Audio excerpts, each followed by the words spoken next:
Yeah, let's give it up for our girl Coco. Aren't y'all just so proud of her and what she was able to accomplish in the championship match at Roland Garros this year? I am just so proud of her, like a proud mama or a proud auntie. Give it up for Coco. In this video today, we're going to talk about a bunch of highlights. I mean, so many things happened during Roland Garros this year. And there's so much that needs to be covered, so much that we need to discuss. There are so many things that we just don't have time to cover. But we're going to talk about some of the highlights that happened during this 2 week period on this amazing tournament. Now, what we saw at Roland Garros this year is a 3 day first round. How did you guys feel about that? I kind of don't mind having a first round Sunday, Monday, Tuesday, and then by Wednesday, we're getting into the nitty gritty of the tournament. I think it gives everybody a good chance to get settled in. Although I'm not sure if the players really want that longer tournament, right? I think that they're going to be wanting some more money for that longer tournament. I don't blame them, and I am not mad at them. And so let's see how that goes. But let's talk about TNT. This was TNT's debut of having tennis on the network.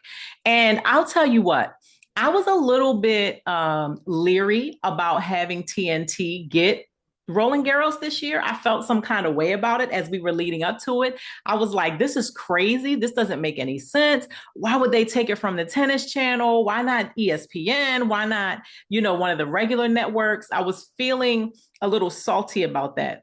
But I'm telling you, from day one, I was extremely impressed at how TNT handled just having the tournament on their network. I thought that they did an extremely good job.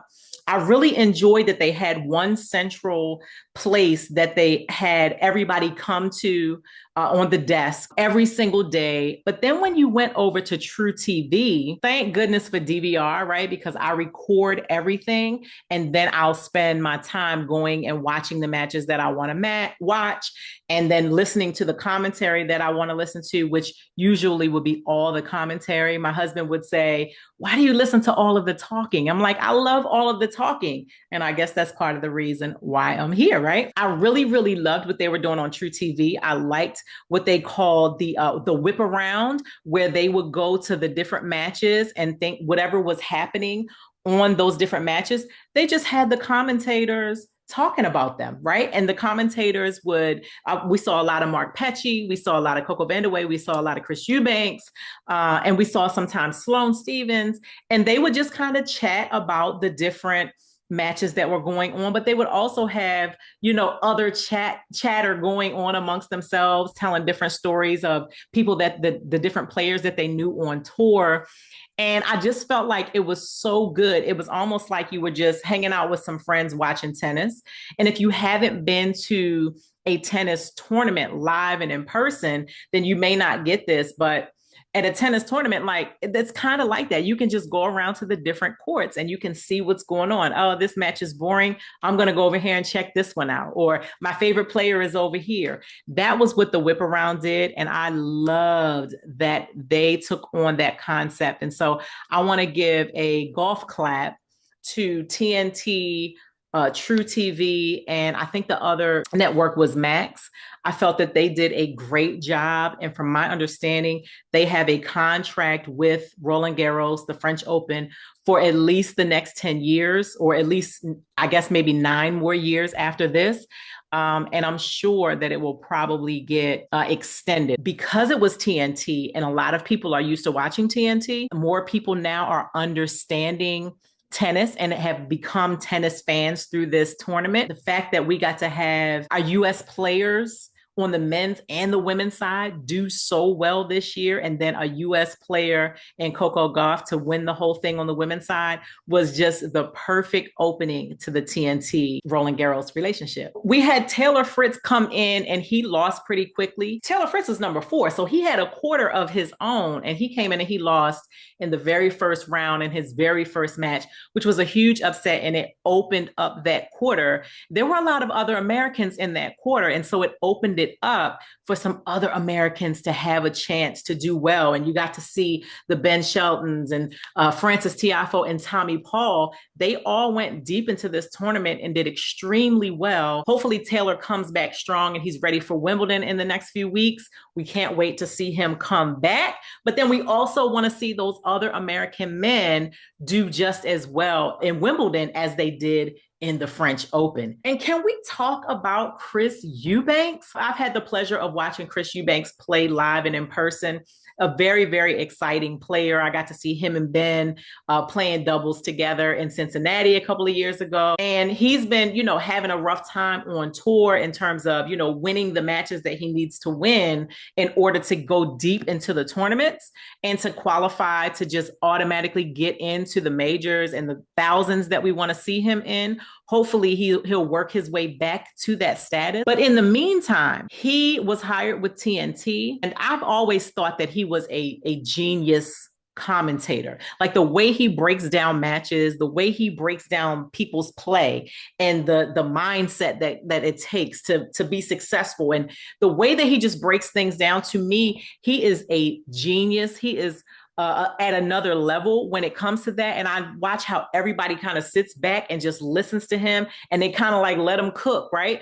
Because he knows his stuff. I definitely want to make sure I'm seeing him on my TV screens. I don't care if it's TNT, ESPN, Tennis Channel. He needs to be on the desk. He needs to be breaking it down. We need his expertise. We need his personality.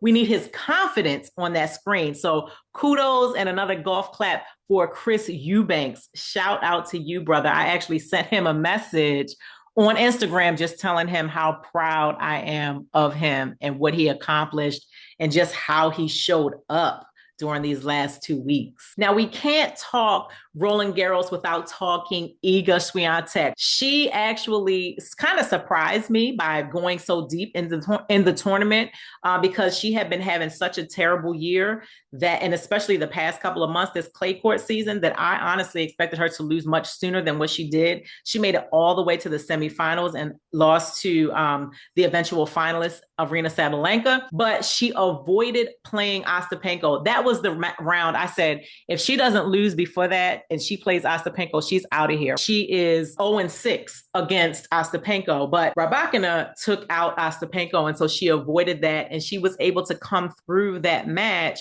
which she was a set down, but she lifted her level. That match right there was the one that she needed to win to really go as deep as she did. Ultimately, she lost in the semifinals after winning the French Open last year and, of course, the year before. So she lost points. So we're used to seeing her at number 1 or number 2 in the world. She came into the French Open at number 5. And now after losing in the semis, she actually is down to number 7. So this is going to be really interesting seeing how the Wimbledon draw plays out in the next couple of weeks. I am excited to see exactly what's going to happen, who's going to play who, because a lot of the women that are at the top right now, none of them have won Wimbledon. This is going to be a very interesting next few weeks as we watch people play some of these lead up tournaments to get ready for the grass. And the people that went deep into the French Open may not even play a lot of grass. So this is going to be super interesting by these two majors being so close together. Let's see what happens. Can we talk a little bit about sportsmanship? We know that we have this big thing going on right now with Sabalenka being called a poor sport in terms of the way that she lost and the things that she has said in press. We're going to talk about that on another video, but I want to talk about sportsmanship overall, right? Because I'm seeing the men have become really, really good sportsmen. Their sportsmanship is to another level. I mean, these guys are out there calling lines. They're like, oh no, that was in. Oh no, that was out. It was out just by a little bit, to the point where the other player, their opponent, is like, okay, whatever he said, that's what it is. I mean, I saw Ben Shelton do it. I saw Sinner do it a couple of times. I saw Djokovic do it. I saw Carlos Alcaraz do it. I saw all of these guys actually out there calling lines in favor of their opponent without having the chair umpire have to get involved. They're out there. There was this one point with Carlos Alcaraz and Ben Shelton where Carlos dove for the ball. I'm sure you guys saw this match. He dove for the ball. He threw the racket, right? The ball was coming. He couldn't get to it. He threw the racket. The ball hit the racket, went over like a drop shot, and Ben Shelton couldn't get to it. And the chair umpire was about to award Carlos the point. And then Carlos said, no, no, no, I don't get that point because the racket was not in my hand. It has to be in my hand in order for me to win the point. He turned down the point, right? And so we got a chance to see the male players, and their sportsmanship is all the way up here. It's almost like they have taken the torch from what we've seen from the gentlemen of the sport in terms of the big four that are now all retired except for Djokovic. It's been no problem for them. But the women, on the other hand, are seeming to have an issue with having good sportsmanship. What is going on? In the match with Iga Swiatek and Rybakina, there was a point where it was called out. Rybakina served. The point was called out. The chair umpire got down, and it was what they call him Kader Nooney. I believe his name is pronounced Kadir, but they call him Kader Nooney with the really deep voice, right? He gets down, he comes, and he says, no, it wasn't out, it was in. Swiatek comes to him and she says, she didn't ask you to check the point. And he's like, it didn't matter if she asked me to check the point. It was out, and it's my job to say if it's out. And I thought that was very interesting. If the ball was out, what's the problem? No one should have to ask him because his job is to make sure the calls are made correctly. We get a chance to see several of these types of situations. And then we have Sabalenka at the end. We're getting to see, how she's going off in her box, how she is having such a mental breakdown on that court. We're getting a chance to see how she's acting after the match. I mean, this is a sportsmanship issue, but when we talk about sportsmanship, we're talking about character. And so we have to start really looking at this. And I really need my women to step up. Come on, y'all. Come on, ladies. We have to make sure we're displaying character across all points because sport is equivalent to life. No matter what sport you're in, it's equivalent to life, and who you're showing yourself as on that court is actually who you are in life. And so let's be really careful as we move through this thing and as we claim to want to be role models and leaders, and we know that we have people looking up to us, from children to young adults to adults in general, just the general public that are watching this sport. Let's go ahead and start displaying more sportsmanship, i.e., character on the court, because this audience is going to do nothing but grow. And so let's make sure we are displaying the type of character that we would want to be known for off the court. Let's make sure we're displaying it on the court, because you can't be mad later when people are looking at you a certain way off the court if you're showing them what you're showing them while they're watching you on the court. In the quarterfinal match between Musetti and Tiafoe, unfortunately, we saw Musetti hit the lines person with a ball. He kicked the ball, it hit the lines person, and it was not a hard hit of the ball. It was not malicious. The lines person did not get hurt. He went and he apologized immediately, and all of the right things that should have been done. But there's a rule in tennis that says if you hit a lines person, a ball kid, or a chair umpire with a ball, a racket, or any part of your body, that is an automatic default, meaning that match over. You are now disqualified from the match. But we saw that nothing was done and nothing was said. Did I want to see him be defaulted? Absolutely not. I wanted to see a good match. I wanted to see it play out to completion. I never want to see anyone have to retire from a match because of injury or get defaulted because of a mistake that they made. However, we do want to see the rules be the rules. We want to see that happen across tennis, across sport. The rules need to be the rules. So we either need to make some changes in the rules to say, well, if you hit someone, it's a disqualification unless you hit them softly or you don't mean it or you say you're sorry really quick. Or we need to say the rule is the rule. If you hit someone, you're automatically out of here. It doesn't matter if it's in a major. It doesn't matter if the match is really good. It doesn't matter if the match is almost over and you're about to win. It doesn't matter what the other extenuating circumstances are. The rule is the rule. So what is the rule and what should happen? Again, did we want to see Musetti get defaulted and this match now be over?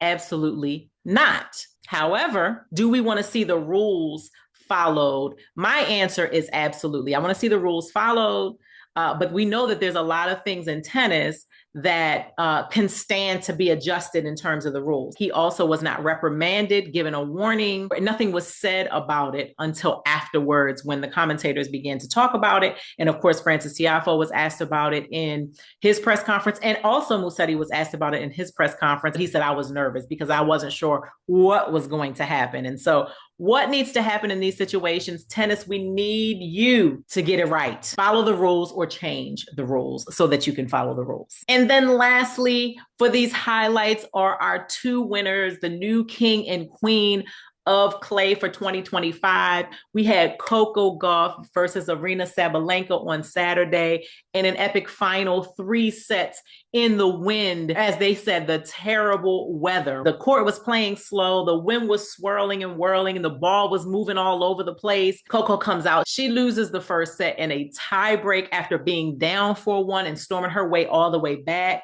And then she comes back and she handles her business. I believe this match was about 3 hours long, and she gets the win. The thing that I was most impressed about was her fight, her level of fight. The fact that she had a plan and she came out there and she executed. She was not intimidated.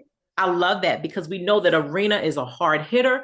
We know that she's loud. We know that she plays with a lot of aggression and strength, but Coco was not intimidated by that. I was so impressed by that fact alone and the way that she fought. I'm talking about proud, proud, proud moment for me, probably for all of America, right? Just to have her pull that match out. And then Sunday, oh my gosh, Carlos Alcaraz versus Jannik Sinner, 1 and 2 in the world on the men's and the women's side, as I think it should be, and goes all the way, the distance. Give me the full 3 sets on the women's side. Give me the full 5 sets on the men's side. It's nothing like it. That takes us back to the old Rafa Djokovic and Rafa Federer days when it just went the whole way. And we just absolutely love it. I'm talking about down 2 sets and came back and won this match. In the 4th set, Sinner was actually up 3 match points, 5-3, 40 love in the 4th set. All he needed was 1 point, and he would have been going home with the big trophy. And he just was not able to pull it out. Alcaraz lifted his level, his confidence soared, his energy came, and he started playing like himself. And it 5.5 hours. These are the types of epic matches that I'm used to when I'm watching the big 3. When I was loving watching tennis, I would sit and watch the full 5.5 hours every single time. I love these types of matches. You cannot beat them. And if you haven't gotten a chance to go in person, if you ever get a chance to go watch one of these matches in person, especially at a major, especially in the semifinals and finals, my goodness, you are going to be in for a treat. And this match is definitely going to go down in the history books. I'm a Carlos Alcaraz fan. I also like Jannik. However, I like Carlos better in terms of wanting him to win. But my heart broke for Jannik Sinner because he fought so hard. He had such a good tournament. We know he's just coming back off of his suspension. And to lose that type of match, that's going to hurt for a minute. I think that he'll have a better chance of getting over it a little bit faster than Sabalenka will. Usually when she loses a big match, she kind of goes away for the next few weeks. So we'll see how she turns up for grass. We'll see how she turns up for Wimbledon. Kudos and congratulations. Huge congratulations to our Coco and our Carlos for being the new king and queen of clay in 2025. Kudos to everybody who was part of Roland Garros this year, from Amelie Mauresmo, the tournament director, to just everything that happened at the tournament, to TNT, to all of the players that showed up. We didn't even talk about the retirements that we experienced this year. We know that Rafa got honored in terms of retiring. We saw Caroline Garcia go out this year. She's done with tennis. We saw Richard Gasquet. This was his last tournament. I mean, guys, This tournament was just, it had so many things in it. It just blew my mind. I was mesmerized. I was glued to the TV. I really, really enjoyed having this to pay attention to over the last couple of weeks. It was perfect. I'm going to leave you with this one question. I want you to go in the comments and I want you to answer this question. Novak Djokovic and Jannik Sinner, they had a great match in the semifinal. It was a straight set win for Jannik Sinner, but it was actually a closer match than it looked on paper. It was a very long match, even though he won in straight sets. What we saw at the end was when they were ushering Novak off the court and the crowd was applauding him because he's a fan favorite there.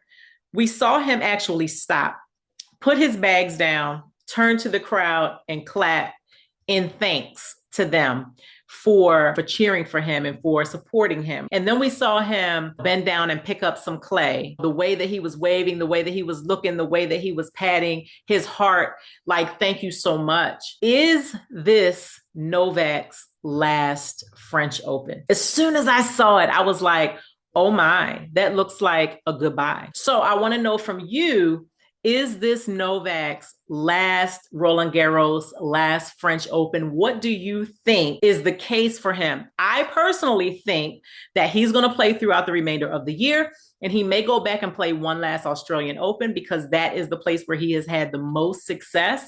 And I think that after Australia, he's going to call it a day. He's 38 years old right now, and I know that he's still is contending for these top spots, although he hasn't won a major in a little while. When do you think the end is going to be for him? Like I said, I think Australian Open in January is going to be it for him, and he's going to move on and do some other things with his life.